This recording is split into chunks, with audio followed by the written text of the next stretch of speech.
So the Cimarron is going to have a smaller footprint than the Red Cliff. You're going to have 11 feet 8 inches in length. You're going to have 9 foot 6 inches in width, and you're going to get a max height of 6 foot right there at the center of that.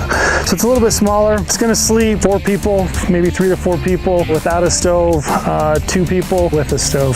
The Cimarron's going to be lighter, so 2 pounds 4 ounces, which is going to be an advantage if you're doing extended backpack trips. If there's fewer of you, it's got a shorter overall profile, so it may be a little bit better for ridgetop camping. It may handle the wind a little bit better. When you get this tent, similar to the Red Cliff, you're going to get the canopy. Once again, this is a floorless shelter. You do have the option of buying a carbon fiber center pole for this tent. The other option, which I'm going to show you today, is pitching it with a set of trekking poles. Most of us have trekking poles anyway, so in order to save some weight, we're going to ditch the center pole and just use our trekking poles to pitch it. You're going to get 10 stakes, which once again are these MSR groundhog stakes. You're going to get a couple of tubes of seam grip to seam seal your tent. So the Cimarron's going to pitch exactly like the Red Cliff, very similar. It's kind of a hybrid style. It's not a true teepee with a round base. It's more of a square or a rectangular style. So you're going to find the door.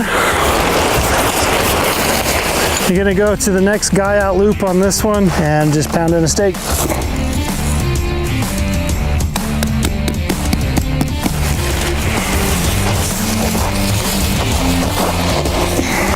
So once again, it's important to stress and you don't want to pull this completely tight. You want to pull it tight and then let it rebound. Give yourself an inch or 2 in slack so that you'll have enough room for your center pole when you pitch it.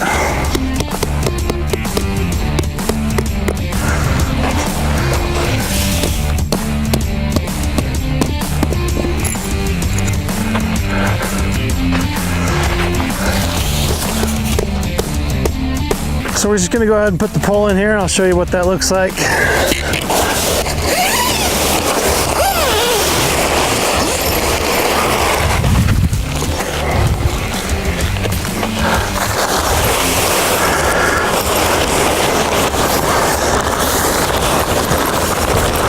So again, you're just going to find that middle, that cone piece, and then you can extend it to whatever height you need to.